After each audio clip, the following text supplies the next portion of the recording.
여러분, 행복에 대한 어떤 나름대로의 정의를 갖고 계십니까? 제가 알고 있는 굉장히 멋진 행복에 대한 정의 중에 하나가 프린스턴 대학의 노벨 경제학상을 받은 다니엘 카네만 교수라는 분이 그렇게 정의를 했어요. 행복이란 하루에 기분 좋은 시간이 얼마나 되는가에 의해 결정이 된다. 행복이란 하루에 기분 좋은 시간이 얼마나 많은가, 우리 인생에 얼마나 많은 시간 동안 내가 기분 좋은 그런 시간들을 유지할 수 있는가, 거기에 따라서 나의 행복의 모습들이 결정이 된다라는 거죠. 그래서 우리가 더 행복해지기 위해서는 그런 시간들을 더 많이 만들고 그런 시간들을 더 오랫동안 유지하면 되는 거예요. 그런데 우리 인생에 예측할 수 없는 일들이 참 많죠. 다양한 여러 가지 사건, 사고들, 그래서 내가 지속하고 있는 행복을 빼앗는 일들도 있어요. 몇 해 전에 미국 노스캐롤라이나에 사는 한 여인이 차를 몰고 도로를 주행하면서 페럴 윌리엄스의 노래 해피, 행복이라는 해피라는 노래를 듣고 있었습니다. 근데 그날따라 굉장히 기분이 좋았고 또 더군다나 해피라는 노래를 들으니까 너무 기분이 좋았던 나머지 이 노래는 나를 완전하게 행복하게 만든다, 나는 지금 행복하다, 이 내용을 운전하면서 페이스북에다가 올렸어요. 8시 33분. 그런데 바로 그 순간 그 여인은 앞에 주행하던 트럭이 급정거를 하는 바람에 차 뒷부분을 들이받습니다. 그리고 이 사고로 머리를 심하게 다친 이 여인은 결국 목숨을 잃게 돼요. 조사 결과 추돌 사고는 이 여인이 스마트폰을 사용해서 페이스북에 내용을 올린 바로 직후 8시 34분, 1분 후에 발생한 것으로 밝혀졌어요. 1분 전만 해도 나는 지금 너무 행복해 라고 하면서 그런 음악을 듣고 페이스북에다가 그런 글을 포스팅하고 있었는데 1분 후에 그만 목숨을 잃게 된 거죠. 여러분, 우리 인생에서 이 행복이라는 것은 굉장히 불안정합니다. 극과 극이에요. 우리가 누리고 있는 그 행복했던 순간이 정말 아찔한 모습으로 순식간에 바뀔 수도 있는 것이 우리의 인생이죠. 어떻게 하면 우리는 이 행복을 계속 지속시킬 수가 있을까요? 현재 행복과 미래의 행복이 있어요. 이것을 네 가지로 구분하면 이렇습니다. 첫 번째는 현재도 행복하고 미래도 행복한 거예요. 현재는 고생을 하지만 미래에는 행복하겠지 하는 것도 있어요. 세 번째, 현재는 행복하지만 미래에 좀 힘들 수도 있고요. 마지막은 현재도 고생이고 미래도 고생이다. 여러분 몇 번을 원하십니까? 당연히 1번이겠죠? 1번이에요. 하지만 우리의 현실은 2번과 3번을 왔다 갔다 하는 경우가 참 많습니다. 4번은 최악이고요. 자, 크게 구분을 지어서 말씀을 드리자면 1번에 관한 거예요. 어떻게 하면 우리는 현재도 행복하고 미래도 행복할 수 있겠는가라는 겁니다. 자, 오늘 본문의 말씀을 다시 한번 우리 함께 읽어보도록 하겠습니다. 요한복음 11장 25절 26절 시작. 예수께서 이르시되 나는 부활이요 생명이니 나를 믿는 자는 죽어도 살겠고 무릇 살아서 나를 믿는 자는 영원히 죽지 아니하리니 이것을 내가 믿느냐. 자, 이 말씀은 어디서 떠도는 유언비어나 인터넷상의 싸구려 정보 이야기가 아닙니다. 이 말씀은 저 아프리카 깊숙한 밀림에 사는 이상한 사이비 종교의 교주가 말한 게 아니에요. 이 말씀은 역사상 가장 많이 팔렸다는 바이블, 성경책에도 가장 중요한 구절 중에 하나예요. 그리고 이 말씀을 하신 분이 하나님의 아들, 바로 예수 그리스도의 말씀이죠. 여러분, 이 말씀을 믿느냐 안 믿느냐 하는 것은 대단히 중요합니다. 왜냐하면 죽음의 문제에 대해서 우리에게 아주 단언하며 확신 있게 약속을 하시기 때문에 그래요. 여러분, 인간에게 가장 확실한 일은 누구나 죽는다는 사실이고요. 가장 불확실한 일은 그 죽음이 언제 올지 모른다는 사실입니다. 가장 확실한데도 가장 불확실한 채 살아갈 수밖에 없는 게 우리 인생의 딜레마이죠. 결국 우리 모두는 언젠가는 죽음 앞에 무릎을 꿇게 되어 있어요. 근데 아무런 예측이나 전혀 준비를 할 수가 없는데 뭐라고 말씀을 하세요? 나는 부활이요 생명이다. 나를 믿는 자는 죽어도 살 것이다. 살아서 나를 믿으면 영원히 죽지 않을 것이다 라고 말씀을 하세요. 여러분, 이 말씀을 잘 한번 기억해 보시죠. 이 말씀을 우리는 어떻게 받아들일 수가 있을까요? 아니, 이 말씀을 정말 우리는 믿을 수가 있을까요? 우리에게 그런 믿음이 있나요? 여러분, 믿음이란 뭐죠? 믿음은 그냥 생기지 않아요. 믿음은 어떤 사실에 기초한, 어떤 정보나 지식에 근거한, 그렇게 이해가 되어서 발생을 하는 것이 우리 안에 생기는 믿음입니다. 이해가 되지 않아도, 내가 확인을 하지 않아도, 보지 않아도 물론 믿는 경우들이 있어요. 여러분, 고속도로 휴게소에 들려서 육개장을 먹는다고 칩시다. 최선을 다해서 좋은 음식을 만들었을 것이라는 믿음이 있겠죠. 하지만 따져보면 정작 주방장이 누구인지 얼굴도 본 적 없는데 어떤 재료가 들어갔는지도 모르는데 전혀 모르면서 우리는 의심하지 않고 잘도 먹습니다.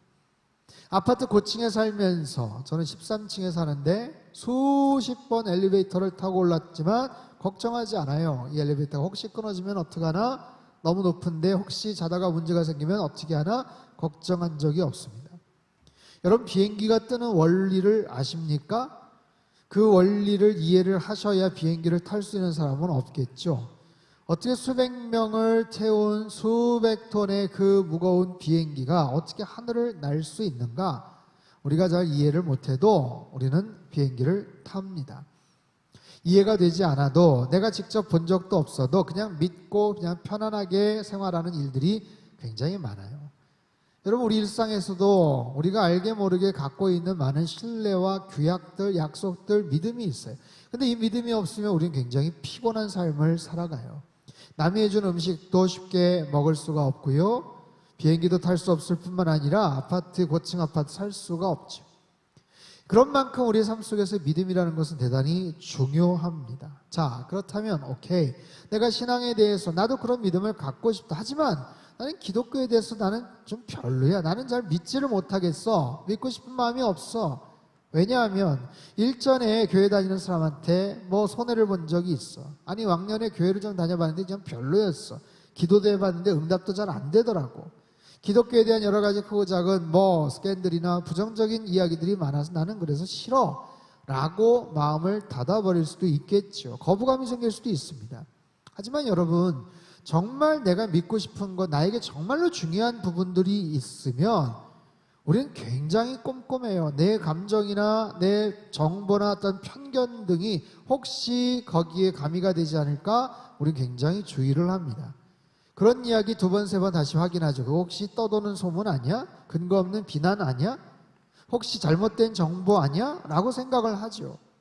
어떤 병원 의사에게 상처를 받고 그래서 감정이 상했다고 치지만 정말 그분이 그 분야의 명의이고 그 병을 고칠 수 있는 확실한 방법이 있다면 우린 참고라도 분명히 찾아갈 거예요. 정말 좋은 학교이지만 너무 멀고 난 학비가 비싸기 때문에 나는 안 가겠다, 이런 그런 사람은 없죠. 여러분 보십시오. 동네 친구들, 지인들이 보고 들었다는 이야기들 정말 그럴까? 우리는 두 번, 세 번 다시 한번 신중하게 판단을 해요. 즉 뭐냐면 정말 나에게 필요하고 중요하다 싶으면 최대한 객관적이고 정확한 자료와 정보를 수집해서 아주 신중하게 결정을 하더라는 거죠. 어떤 분들은 말합니다. 종교라는 거 다 똑같지 뭐. 아무 종교나 믿고 그저 착하게 살면 돼. 마음 편안하면 돼. 여러분, 이 말은요 굉장히 무책임한 얘기예요. 마치 그런 거예요. 남자는 다 똑같아. 여자는 다 비슷해. 아무 여자하고 결혼하면 돼. 아무 남자하고 결혼하면 된다는 말과 뭐가 달라요? 여러분, 백화점에 가서 오단벌을 사도 몇 번씩 생각을 하고 들었다 놨다 하는 우리들입니다. 하물며 종교를 선택하는데 종교는 다 비슷하니까 아무 종교나 믿으면 된다? 그렇게 말할 수가 있을까요? 그렇지 않아요. 정리하자면 뭔가 중요한 결정을 할 때 우리는 최대한 객관적이려고 노력을 합니다. 분명하고 아주 정확한 정보를 그리고 우리는 참고하려고 해요.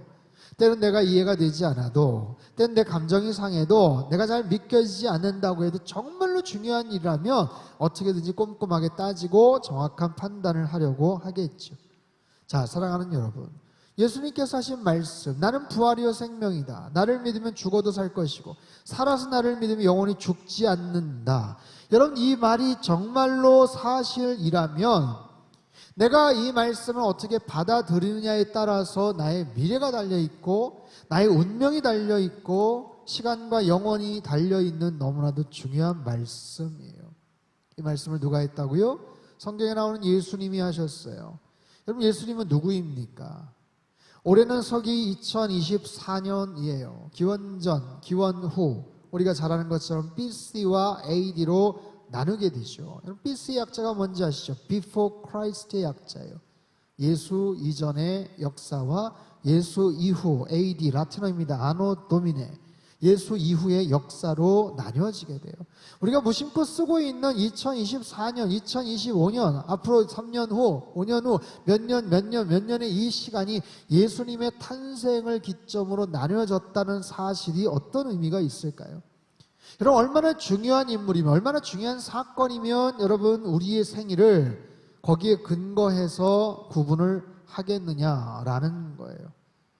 여러분, 예수님은 실존 인물입니다. 신화에 나오는 제우스나 설화에 나오는 단곤이나 박혁거세 같은 그런 존재가 아니죠. 일반 역사, 고대 근동, 인문학, 철학, 음악과 미술, 모든 인류 역사에서 그분의 탄생, 생애, 죽음, 부활을 아주 진지하게 다루고 있고, 인류 역사의 최고의 천재들이 자신이 가진 능력으로 최선의 모습으로 표현을 했죠. 그분은요, 단 한 편의 노래를 만들지 않았지만 역사상 수많은 천재 음악가들이 그분의 탄생과 죽음, 생애와 부활을 찬양하고 작곡을 해요. 그분은 단 한 장의 그림도 남기지 않았지만 수많은 천재 미술가 조각가들이 그분에 대한 값으로 따질 수 없는 어마어마한 작품들을 얼마나 많이 만들어냈는지 몰라요. 그분은 조그만한 집 한 채 지은 적도 없지만 전 세계 가장 아름다운 건물, 교회, 성당은 그분의 부활과 생명되심을 표현하며 만들어졌어요. 그분은 단 한 권의 책을 쓴 적도 없지만 전 세계 수많은 대학 도서관에서는 그분의 사상과 말씀, 생애와 신학에 대한 이야기들이 얼마나 많이 만들어내는지 몰라요. 그분의 생애와 사상과 삶과 죽음, 또한 부활과 승천에 대한 위대한 작품과 기록들, 역사상 가장 뛰어난 음악들, 명화들, 가장 위대한 건축물들, 도서들 지금도 계속해서 표현되고 있다는 사실이 뭘 의미합니까? 예수 그리스도 그분이 이 땅에 오심으로 인해서 역사가 두 동강이 났어요. 기원전과 기원후로 갈려지게 됩니다. 그렇게 위대하신 분이 말씀을 하세요. 나는 부활이고 생명이다. 나를 믿는 자는 죽어도 살 것이고 살아서 나를 믿으면 영원히 죽지 않는다. 여러분, 이 말씀 앞에 우리는 어떻게 반응을 해야 되겠느냐라는 거예요. 여러분, 그분의 죽음은 분명한 사실이었어요. 하지만 말씀하신 대로 그 죽음을 이기시고 부활하셨죠. 부활에 대한 명백한 증거들이 있습니다. 죽음까지는 알겠는데, 그분의 태어나 십자가 죽음은 알겠는데, 그래도 어떻게 사람이 부활할 수가 있겠는가 싶은 의심들이 솔직히 우리 안에 있겠죠. 여러분, 생각해 보십시오. 전 세계 신실한 크리스찬 어떤 사람도 예수님의 죽음에 맞춰서 그분의 무덤을 찾아가지 않습니다.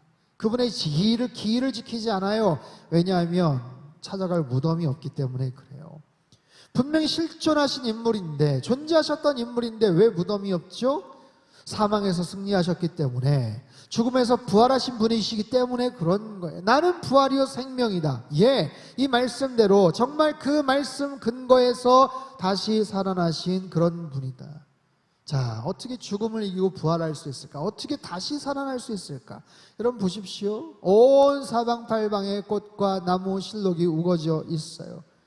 봄이니까 그렇죠. 이제 초여름이에요. 여러분, 하지만 겨울이 되면 나뭇잎이 다 떨어진다는 것을 압니다. 이파리가 다 떨어졌지만 그 모습을 보고 나무가 죽은 것이 아닐까 생각하는 사람은 없죠. 죽은 것처럼 보여도 봄이 되면 다시 소생할 것을 우리는 압니다. 기온이 올라가고 대지에 봄이 오면 죽은 것처럼 잠들어 있던 그 모든 자연 만물이 깨어난다는 것을 우리는 잘 알죠. 자, 어떤 생명이 어떤 환경 상황을 만나게 되면 거기서 놀라운 생명의 열매와 결과가 나타나게 된다라는 거예요. 여러분, 혹시 부활초를 아세요? 사하라 사막 이남 아프리카에 있는 아주 특별한 식물을 제가 한번 소개하려고 합니다. 이 식물은요, 산에서 살고 물 없이 오랜 시간 동안 살 수 있는 아주 특별한 능력을 갖고 있어요. 사하라 사막의 다년생 가시목인데 습기진 곳을 찾아서 바람에 이리저리 굴러다닙니다. 그리고 1년에 한두 번 내리는 비를 기다려서 수개월 동안 죽어있던 말라 죽은 줄기가 부활해서 꽃을 피고 열매 그 씨앗을 퍼뜨려요. 자, 이 생명력 넘치는 이 사막의 식물 부활초에 대한 영상을 잠깐 보시겠습니다. 틀어주시죠.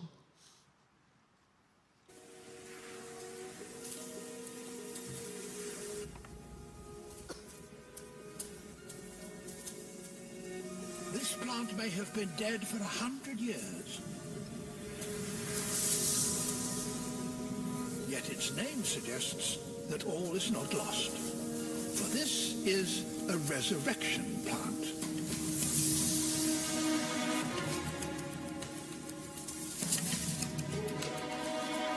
Around here, rain might only fall once or twice a year. But if you're searching for decades, that might be enough.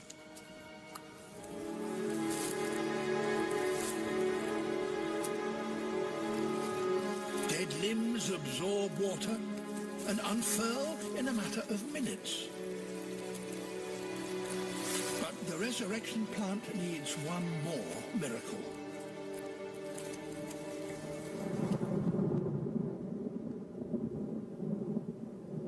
Rain must fall on its branches before they dry out and close up again.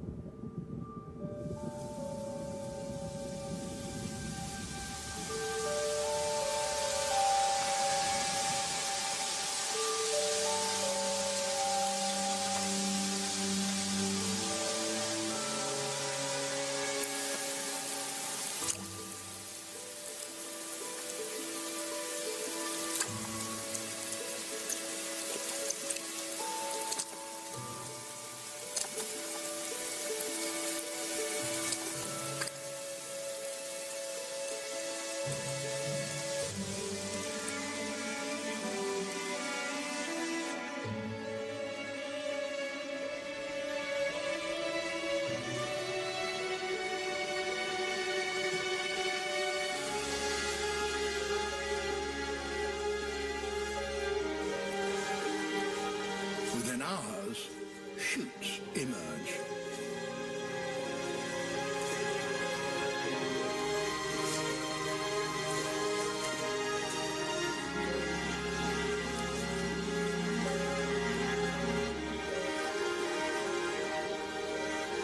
In just a few weeks, they flower and develop seeds of their own.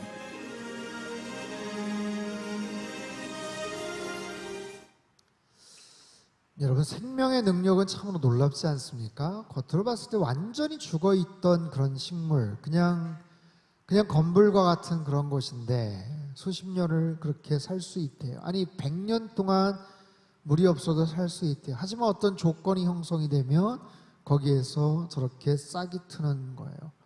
살아나는 거예요. 생명의 어떤 살아날 수 있는 특별한 조건이 형성이 되면 그래요. 사도 바울을 통해서 주님께서 이렇게 말씀을 하셔요. 고린도전서 15장 51절 52절인데 우리 한번 큰 소리로 읽어볼까요? 시작.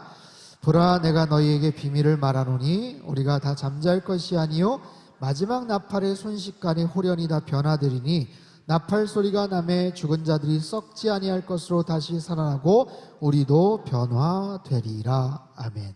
우리의 모습도 그렇게 변화될 것이다. 어떤 특별한 상황이 되면 우리도 다시 부활하게 될 것이다.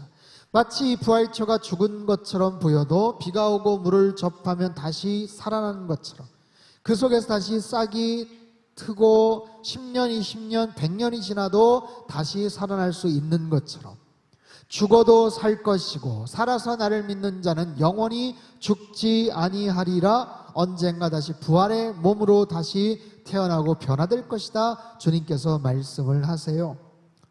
사랑하는 우리 청년 여러분, 특별히 오늘 이 자리에 처음 오신 분들도 계시다고 들었는데 혹시 처음 오신 분들이 지금까지 기독교를 멀리 하셨던 여러 가지 이유들이 있었겠죠. 하지만 괜찮아요. 오늘 이 시간을 통해서 나는 부활이요 생명이 나를 믿는 자는 죽어도 살 것이고 정말 이 말이 사실이라면 그래서 이 말씀대로 예수님을 내가 한번 믿어볼까라는 생각이 든다면 여러분 그 마음은 굉장히 소중한 거예요. 여러분 마음은 쉽게 열리지 않아요. 내가 어떤 이성을 향해서 마음이 쉽게 열립니까? 늘 쉽게 열립니까? 그렇지 않아요. 마음이라는 것은 금방 열렸다가도 금방 닫히기도 합니다. 내가 정말 원하는 것을 구입하려고 마음이 열렸지만 어떤 상황이 바뀌거나 아니면 어디에서 좀 더 좋은 가격에 좋은 물건을 살 수 있다 그러면 금방 마음을 접고 다른 데로 갈 거예요. 내가 어떤 음식을 막 먹고 싶었는데 다른 이유로 마음이 확 닫혀버릴 때가 있을 거예요. 정말 제가 옛날에 그 생각이 갑자기 나네요. 아주 옥말랐을 때 정말 맛있는 팥빙수가 있어서 팥빙수를 먹으려고 딱 떴는데 거기에 떠 있는데 팥에 약간 무슨 털 같은 게 이렇게 있었어요. 알고 봤더니 파리가 한 마리 거기에 들어가 있었던 거예요. 오래전 얘기입니다. 먹었을까요? 안 먹었을까요? 네, 얘기하진 않겠지만 아무튼 마음은 굉장히 다쳤어요. 그리고 다시는 그 집에 가지 말아야 되겠다, 그런 생각을 했죠. 여러분, 마음이 열린다 닫힌다라는 것은 어쩌면 그렇습니다.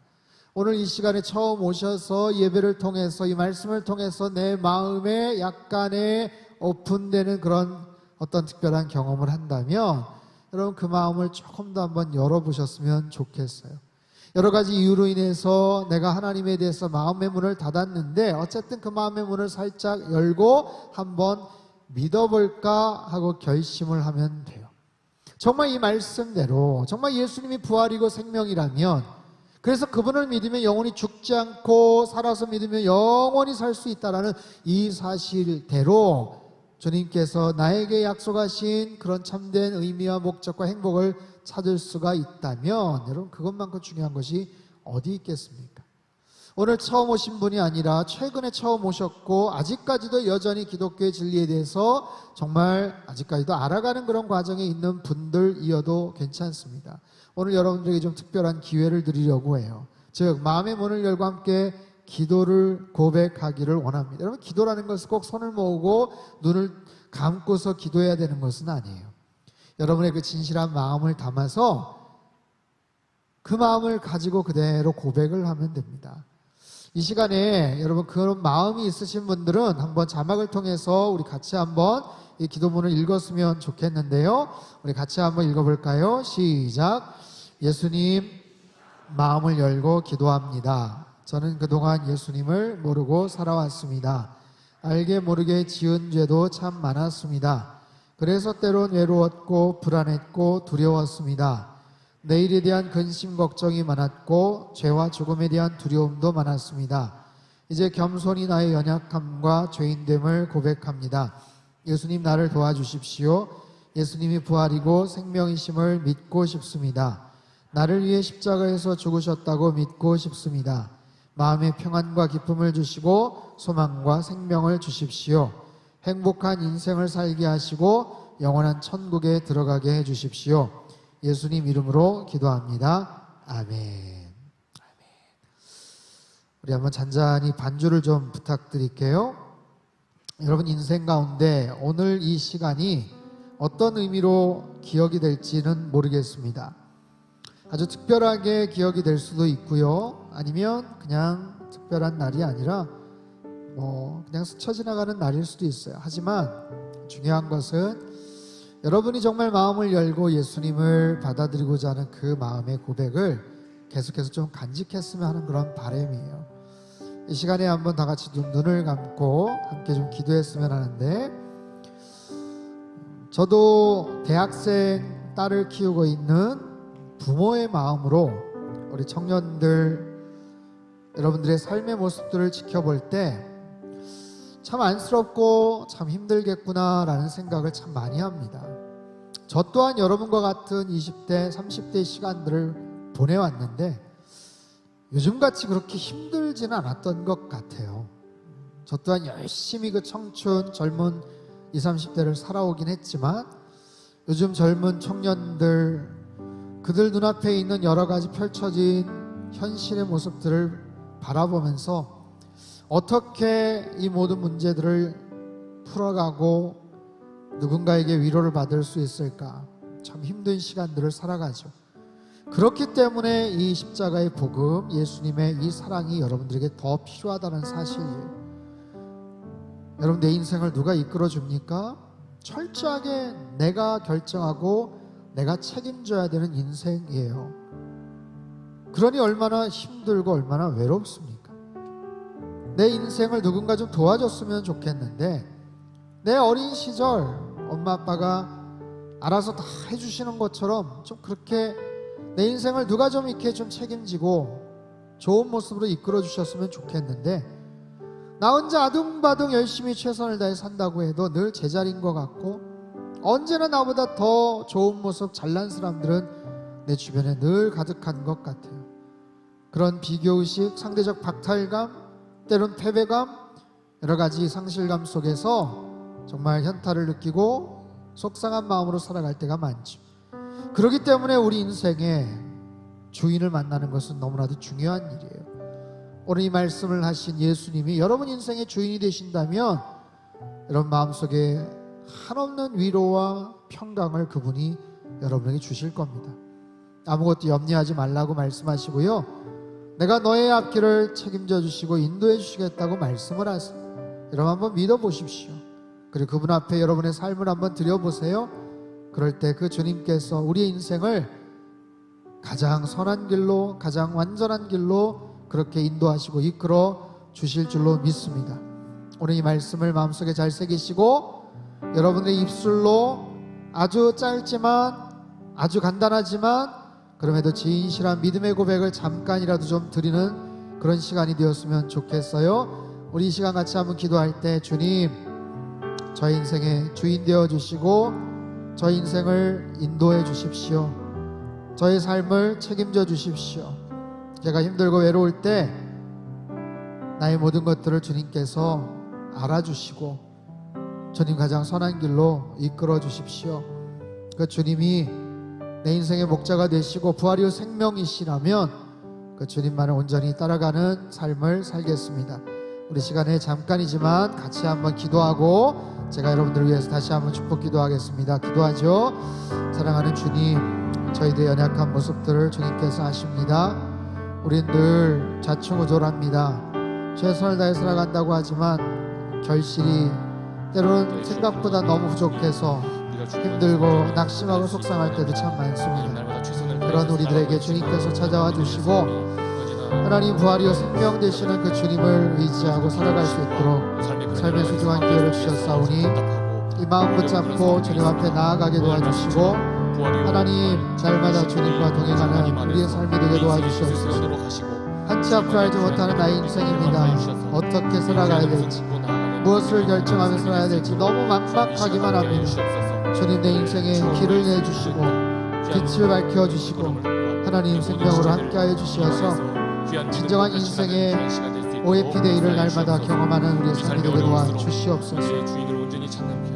사랑하는 주님, 열심히 살려고 노력은 하는데 잘 안 될 때가 많습니다.